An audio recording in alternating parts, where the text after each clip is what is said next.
అందరికీ నమస్కారం. నా పేరు అర్చన. ఈరోజు కథ నా గుండె చప్పుడు నువ్వే పార్ట్ 120. ఎంసీఏ ఫైనల్ ఇయర్ క్లాస్కి వెళ్ళిన హర్ష, కిరణ్ బాబుని చూసి అమ్మాయిలు తినేసేలాగా చూస్తుంటారు. ఎలాగో పట్టించుకోడు కాబట్టి నిరాశతో కష్టంగా తలలు తిప్పేసుకుంటూ ఉండగా హర్ష స్లీవ్స్ మడుస్తూ యాటిట్యూడ్గా నడుచుకుంటూ వస్తుంటే మైథిలి పాపకి బాబుని చూడగానే ఆమె గుండె వశం తప్పుతుంటే ఎలాగైనా అతడిని దక్కించుకోవాలన్న కోరిక రెట్టింపు అవుతుంటే అతడి మీద చూపు నిలుపుతుంది.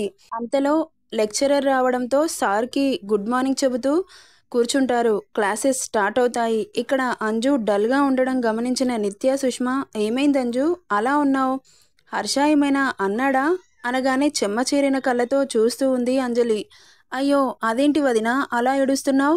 అన్నయ్య కొట్టాడా ఏంటి అని కంగారుగా అడుగుతుంది నిత్య. కొట్టినా బాగుండేది నిత్య, మరి నన్ను దగ్గరకు కూడా రానివ్వలేదు అని ఏడుపు గొంతుతో చెబుతుంటే బాధగా అనిపిస్తుంది వాళ్ళిద్దరికీ. తను నన్ను ప్రాణం కంటే ఎక్కువగా తన ఫీలింగ్స్ని చూపిస్తుంటే ఏ ఆడపిల్లైనా తనకి దూరంగా వెళ్ళాలని ఎందుకు అనుకుంటుంది? కానీ నేను అమ్మని దృష్టిలో పెట్టుకొని అన్నానే కానీ మీ అన్నయ్య లేకుండా నేను మాత్రం ఉండగలనా చెప్పు అంటుంది అంజు. వాడి గురించి తెలుసు కదా వదినా, నువ్వేం బాధపడకు. వాడి కోపం ఎన్ని రోజులుంటుందిలే, మాకంటే ఎక్కువగా వాడి గురించి నీకే తెలుసు. కోపడతాడు, అంతలోనే అంతకంటే ఎక్కువగా ప్రేమ చూపిస్తాడు. డోంట్ బీ సాడ్ వదినా అంటూ కన్నీళ్లు తుడుస్తుంది నిత్య. అంతలో లెక్చరర్ రావడంతో ఎవరి ప్లేస్లో వారు సెటిల్ అవుతారు. క్లాసెస్ స్టార్ట్ అవుతాయి. అలా ఆఫ్టర్నూన్ కావడంతో అందరూ క్యాంటీన్కి వెళ్తారు, అంజు తప్ప. ఎంత ఫోర్స్ చేసినా రాకపోవడంతో వెళ్ళిపోతారు నిత్య, సుషి. ఎందుకంటే బాబు వచ్చి పిలుస్తాడేమో అని క్లాస్లోనే ఉంటుంది అంజు. పాప వెయిట్ చేస్తూ ఉంటుంది, కానీ బాబు రావట్లేదు. లంచ్కి వెళ్ళిన వాళ్ళందరూ ఒక్కొక్కరు క్లాస్కి వస్తున్నారు. అయినా బాబు రాకపోవడంతో ఇక అంజు ఆశలు ఆవిరి అవడంతో మొండోడు ఇక ఎలాగూ రాడు అని ఆశ చంపేసుకొని లెక్చరర్ రావడంతో క్లాసెస్ స్టార్ట్ అవుతాయి. సీరియస్గా క్లాసెస్ జరుగుతుంటే మే ఐ కమిన్ సార్ అన్న గొంతు వినిపించి తల తిప్పి చూస్తారు. లెక్చరర్తో సహా స్టూడెంట్స్ కూడా. అతడి దగ్గర ఒక పెద్ద బాక్స్ ఉంటుంది. అతడు వేరే క్లాస్ అబ్బాయి. కమిన్ అంటాడు లెక్చరర్. సార్ ఈరోజు నా బర్త్డే, మీకు చిన్న ట్రీట్ ఇద్దామని వచ్చాను అనగానే లెక్చరర్ చిన్నగా నవ్వి ఓకే అంటాడు. అక్కడికి వచ్చిన అబ్బాయితో ఇంకొక అబ్బాయి కూడా రావడంతో ఇద్దరు ప్లేట్స్లో స్నాక్స్ విత్ జ్యూస్ అందరికీ సర్వ్ చేస్తాడు. అంజు తినకుండా పక్కకు పెడుతుంటే పాప ప్లేట్లో ఏదో తెల్లగా స్లిప్ కనబడుతుంది. ఏంటా అని ఓపెన్ చేసి చూస్తుంది. ఇప్పుడు గనక తినలేదనుకో నువ్వు కూర్చున్న దగ్గరే గొయ్యి తీసి పాతేస్తాను అన్న వర్డ్స్ చదువుతుంటే హర్ష కనబడుతున్నాడు ఆ స్లిప్లో. ఆమె ఫేస్లో చిన్నగా స్మైల్. బాబుకి ఎంత ఈగో! అతడు లంచ్కి పిలిస్తే తన కిరీటం కింద పడుతుందని ఇలా ప్లాన్ చేశాడా సైకోపాత్ అని ముద్దుగా తిట్టుకుంటూ, ఏదైతేనేం నా గురించి ఆలోచిస్తాడు నా రావణ్ కుమార్ అంటూ ఆ స్లిప్కి ముద్దు పెట్టి అందరికంటే ఎక్స్ట్రా తనకి డైరీ మిల్క్ సిల్క్ బార్ ఉండడంతో పాప ఆఫ్టర్నూన్ తినకపోయేసరికి ఎనర్జీ లెవెల్స్ పడిపోతాయని చాక్లెట్ బార్ పెడతాడు. ఫస్ట్ చాక్లెట్ని ఓపెన్ చేసి చూడగానే హార్ట్ సింబల్ కనబడగానే పాప ఫేస్ ఒక్కసారిగా వెలిగిపోతుంది. ఆ చాక్లెట్ని ఇష్టంగా తింటూ ఉండగా అదేంటి మాకు చాక్లెట్ రాలేదు, నీకేమో చాక్లెట్ వచ్చింది అంటూ అడుగుతారు పక్కనే ఉన్న నిత్య, సుష్మ. ఏమో నాకేం తెలుసు అంటుంది వాళ్ళకి ఊరిలిస్తూ. అబ్బా నాకు కొంచెం ఇవ్వవే అంటుంది సుష్మ. నిత్య కూడా సేమ్ టు సేమ్ అలాంటి ఎక్స్ప్రెషన్ ఇవ్వడంతో వాళ్ళకి నోట్లో నీళ్లు ఊరుతుంటే నేనెందుకు ఇస్తాను, ఎవరికి పెట్టింది వాళ్ళు తినాలి కానీ అస్సలు ఇవ్వను అంటూ బాబు ప్రేమతో ఇచ్చింది తనే తినాలని ఫిక్స్ అయ్యి ఎంత అడిగినా ఇవ్వదు అంజలి. విండో నుండి ఇదంతా గమనిస్తున్న హర్ష ఫేస్లో స్మైల్. లొట్టలేసుకుంటూ తింటున్న అంజుని గుర్రుగా చూస్తున్నారు పాపలిద్దరూ. చాక్లెట్ ఉద్యమం చేసి తల తిప్పి చూడగానే కిల్లింగ్ లుక్స్తో చూస్తూ ఉన్నారు సుష్మా, నిత్య. హిహిహిహి అని ఒక వెర్రి నవ్వు నవ్వి మళ్ళీ క్లాస్ స్టార్ట్ అవ్వడంతో లెక్చరర్ చెప్పే లెసన్లో మునిగిపోతారు. ఇక ఆ రోజు క్లాసెస్ అన్నీ ఫినిష్ కావడంతో బాబుతో ఏంచక్క ఇంటికి వెళ్ళొచ్చు అన్న ప్లానింగ్లో సంతోషంగా బయటికి వస్తున్న అంజు బాబు కోసం వెయిట్ చేస్తూ ఉంటుంది. పాప ఎంత వెయిట్ చేసినా రాకపోయేసరికి ఆఫీస్ రూమ్కి వెళ్ళిన అంజుకి ఖాళీ రూమ్ దర్శనం ఇవ్వడంతో ఆమె ఆశ ఆవిరవుతుంది. అమ్మా హర్ష సార్ వెళ్ళిపోయారు అంటాడు ప్యూన్. అతను అలా అనగానే పాప చాలా ఫీల్ అవుతుంది. అప్పటి వరకు వెలిగిన ఫేస్ ఒక్కసారిగా డల్గా మారిపోతుంది. ఇక చేసేది లేక అక్కడి నుండి నిత్య సుష్మ దగ్గరికి వస్తుంది అంజు. పాపలు అంజు మీద ఇంకా కోపంగానే ఉన్నారు.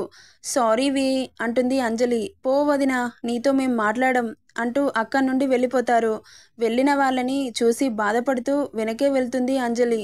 ఎదురుగా మన మైథిలి పాప అంజుకి చిన్న జలక్ ఇద్దామని హాయ్ అంజలి అంటుంది లేని నవ్వును పులుముకొని. అంజు విచిత్రంగా చూసి ఎవరు మీరు? ఈ కాలేజ్లో ఎప్పుడు చూడలేదు. న్యూ అడ్మిషన్, ఈరోజే వచ్చాను కాలేజ్కి. అవునా, మరి నా పేరు ఎలా తెలుసు అంటుంది.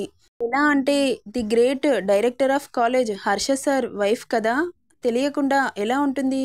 అయినా నేను హర్ష సార్కి బిగ్ ఫ్యాన్ యునో అనగానే అవునా అని చిన్నగా నవ్వి ఇక నేను ఇంటికి వెళ్తాను అంటూ వెళ్తుండగా ఆగండి మిస్సెస్ హర్షవర్ధన్ రెడ్డి అంటుంది. ఆ మాటకి తల తిప్పి చూస్తుంది అంజు. చెప్పండి అంటుంది. ఫ్రెండ్స్ అంటూ చెయ్యిస్తుంది మైతూ పాప. అంజలికి ఎక్కడో కొడుతుంది. ఈమె ఇప్పుడే పరిచయమే అప్పుడే ఫ్రెండ్ అంటుందేంటి అని అనుకుంటుండగా ఏమైందండి అలా చూస్తున్నారు? ఈవిడ గారు ఇప్పుడే పరిచయమయ్యి అప్పుడే ఫ్రెండ్ అంటుంది ఏంటి అనుకుంటున్నారా? నేను అంతే అంజలి గారు, ఎవరైనా నచ్చితే వాళ్ళతో క్లోజ్గా మూవ్ అవ్వడం నా నైజం అనగానే అవునా అంటూ గాలిలోనే ఉన్న ఆమె చేతి కలుపుతుంది అంజు. సరేనండి, నాకు పనుంది, నేను వెళ్తాను అంటుండగా అండి ఏంటండి, నా పేరు మైథిలి, మీరు పేరు పెట్టి పిలవచ్చు అనగానే సరే మైథిలి గారు అంటుంది అంజలి. ఇంకా గారు ఎందుకు, మైథిలి అని పిలువు అనగానే చిన్నగా నవ్వి సరే మైథిలి బాయ్ అని అక్కడి నుండి నిత్య సుష్మ ఆల్రెడీ కారులో కూర్చోవడంతో అంజలి కూడా కూర్చుంటుంది. పాపలిద్దరూ మూతి తిప్పుకుంటారు. అంజు బ్యాగ్లో నుండి డైరీ మిల్క్ సిల్క్ బార్ తీసి ఇద్దరి చేతిలో పెడుతుంది. దాన్ని చూసిన వాళ్ళ కళ్ళు వెలిగిపోతుంటాయి. అయినా అప్పుడు ఇవ్వలేదు, ఇప్పుడు ఇస్తుందని కొంచెం బెట్టు చేస్తారు. సరే అయితే వద్దా, నేనే తింటాను అంటూ ఓపెన్ చేస్తుండగా టక్కున ఆమె చేతి నుండి లాక్కుంటారు. రాక్షసి, తిన్నా తింటావే అంటుంది సుష్మ. ఆ మాత్రం భయం ఉండాలి, అలా రండి దారికి అంటూ నవ్వుకుంటారు ముగ్గురు. అంతలో కార్ ఇంటి ముందు ఆగుతుంది. ఇంటికి వెళ్ళగానే ముగ్గురు రెడీ అయి కనబడతారు వీళ్ళకి. ఏంటత్తయ్య అలా ముస్తాబయ్యారు అనగానే మీరు కూడా వెళ్ళి రెడీ అయి రండమ్మా అంటుంది సింధుజ. మేమెక్కడికత్తయ్య అంటుంది అంజు. చెబుతాను కానీ మీరు ఫస్ట్ అయితే రెడీ అయి రండి అనగానే సరే అత్తయ్య అంటూ వెళ్తారు ముగ్గురు. 1 అవర్కి బయటకు వస్తారు ముగ్గురు. అమ్మో త్వరగానే వచ్చేశారు, మరి మేమంటే ఏమనుకుంటున్నావు మామ్, ఏడ్చావులే కానీ పదండి అంటూ బయటికి నడుస్తారు. అదేంటత్తయ్య ఎక్కడికి వెళ్తున్నామో చెప్పకుండానే అంటున్న అంజలిని ఎందుకు కోడలా అంత ఆత్రం, వెళ్తున్నాం కదా నీకే తెలుస్తుంది అంటుంది. చెప్పకుండా వెళ్ళిపోయాడని బాబుకి కాల్ చేస్తుంది Anju. But Harsha call lift చేయట్లేదు. పదండి అంటూ అక్కడి నుండి బయలుదేరుతారు. అంజు లిఫ్ట్ చేయట్లేదని బాధపడుతూ అతని గురించి ఆలోచిస్తూ విండో నుండి బయటకు చూస్తూ ఉంటుంది. అంతలో పెద్ద షాపింగ్ మాల్ రావడంతో కార్ ఆపుతాడు డ్రైవర్. కార్ ఆగగానే తల తిప్పి చూసిన అంజుకి ఎదురుగా మాల్ కనబడడంతో ఆశ్చర్యపోతుంది. అంజు ఏమైంది అలా చూస్తున్నావు, దిగు అంటుంది సింధుజ. ఇక్కడికి అంటుంది అంజు. మీ పెళ్ళి దగ్గర పడుతుంది, షాపింగ్ చేయరా అంటుంది.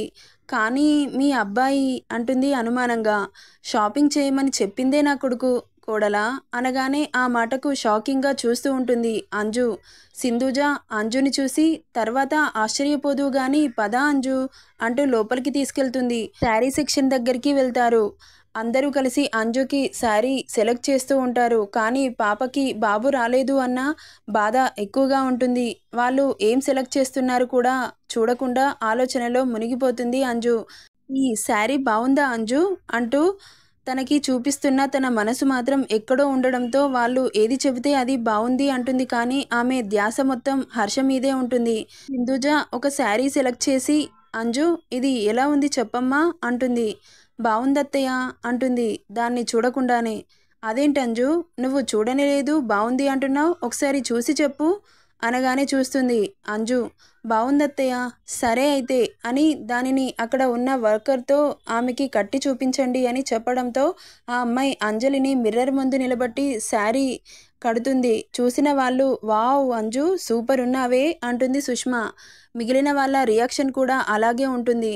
కానీ ఏదో వెలితి అందరూ బావుంది అని చెబుతున్నా కానీ తనకి సాటిస్ఫై అవ్వట్లేదు మనసు. ఎందుకంటే పతి పరమేశ్వర్ గారు అక్కడ లేరు కదా అని ఓ తెగ ఫీల్ అవుతుండగా దాన్ని విప్పుతుండగా అద్దంలో పున్నమి చంద్రుడి వలె మెరిసిపోతున్నాడు బాబు. చూడగానే ఒక్కసారిగా కళ్ళల్లో మెరుపు వచ్చి చేరుతుంది. టక్కున వెనుకకు తిరిగి చూస్తుంది. బాబు హ్యాండ్స్ ఫోల్డ్ చేసుకొని స్టైల్గా నిలబడి ఆమెనే చూస్తూ ఉన్నాడు. ఆమెను చూసి రెప్ప కూడా వేయట్లేదు అతడు. అంజు పరిస్థితి కూడా ఆల్మోస్ట్ అలాగే ఉంది. ఆ క్షణం ఇద్దరి కళ్ళు ఏకమయ్యాయి. అంజు అన్న పిలుపుతో ఈ లోకంలోకి వస్తుంది అంజలి. కళ్ళు నలుపుకొని మళ్ళీ చూస్తుంది. హర్ష అంజు దగ్గరికి వస్తూ ఆమె కళ్ళలోకి సూటిగా చూస్తూ దగ్గరికి వస్తుంటే అంజు గుండె వేగం పెరుగుతుంది. ఏమైంది అంజు, ఎటు చూస్తున్నావు అంటూ అంజలి చూసే వైపు చూస్తుంది. సింధుజ కొడుకు రావడం చూసి సంతోషమవుతుంది ఆమెకు. హర్ష దగ్గరికి రాగానే నాన్న అమ్మాయికి ఈ శారీ ఎలా ఉందిరా అంటూ అంజలిని చూపిస్తుంది. బాబు కింది నుండి పై వరకు స్కాన్ చేసి బాగుంది అంటాడు. బాబు అలా చూస్తుంటే పాపకి సిగ్గు ముంచుకొచ్చి కళ్ళు కిందకి దించేస్తుంది. బాబు అంజు మీద నుండి చూపు మరల్చకుండా ఆమెనే చూస్తూ ఉన్నాడు. అంజలికి ఇబ్బందిగా అనిపించి తల కిందికి దించేస్తుంది. సింధుజ వాళ్ళిద్దరిని చూసి చిన్నగా నవ్వుకొని అంజు కదిలిస్తుంది. హా అత్తయ్య అని ఇక శారీ తీసేయి అంజు అనగానే శారీ తీసి అక్కడున్న వర్కర్ చేతిలో పెడుతుంది. ఆమె ప్యాక్ చేసి పక్కన పెడుతుంది. హర్ష చూపు మాత్రం ఆమె మీదే ఉండడంతో అంజుకి ఇబ్బందిగా అనిపించి మళ్ళీ అక్కడ అందరూ వాళ్ళనే చూస్తున్నారు అని అక్క నుండి వెళ్తుండగా చెయ్యి పట్టి ఆపుతాడు. తల తిప్పి హర్షని చూస్తుంది. ఎక్కడికి అంటాడు. అత్తయ్య వాళ్ళ పక్కన కూర్చుంటాను అంటుంది. సరే అని తన చెయ్యి వదిలిపెడతాడు. అంజు అలా వదలగానే హర్షని చూసి సింధుజ వాళ్ళ దగ్గరికి వెళ్ళి కూర్చుంటుంది. అప్పటి వరకు డల్గా ఉన్న పాప ఫేస్ మెరిసిపోవడం చూసి చిన్నగా తనలో తానే నవ్వుకుంటూ ఉంటుంది సింధుజ. ఇక సెలెక్ట్ చేసిన శారీస్ అన్నీ బాబుకు చూపిస్తూ అడుగుతుంది. అందులో కొన్ని బాబుకి నచ్చకపోవడంతో పక్కన పెడతారు. అంజలి శారీ సెక్షన్ అయిపోవడంతో మిగతా వాళ్ళ షాపింగ్ని స్టార్ట్ చేస్తారు. అంతలో కిరణ్ రావడంతో నిత్య లెహంగా సెలెక్ట్ చేసుకొని కిరణ్కి చూపించి ఎలా ఉంది అని కళ్ళెగరేస్తుంది. కిరణ్ నిత్య దగ్గరికి వచ్చి నీకు ఇది కాదు బేబీ, అదిగో అలా తీసుకో అని చిన్న గుడ్డ పేలికని చూపించగానే సచ్చినోడా నీ కంటికి నేను ఎలా కనబడుతున్నాన్రా అంటూ షాపింగ్ మాల్ మొత్తం ఒక్కటి చేస్తారు. వాళ్ళని చూసి నవ్వుకుంటూ ఉంటారు అక్కడున్న వాళ్ళందరూ. బాబు మాత్రం ఫోన్లో చాలా బిజీగా ఉన్నాడు. నెక్స్ట్ ఏం జరుగుతుందో నెక్స్ట్ పార్ట్లో చూద్దాం. ఈ స్టోరీ ఎలా ఉందో కామెంట్ చేయండి. నచ్చితే లైక్ చేయండి, షేర్ చేయండి, సబ్స్క్రైబ్ చేసుకోండి friends. Thank you for listening.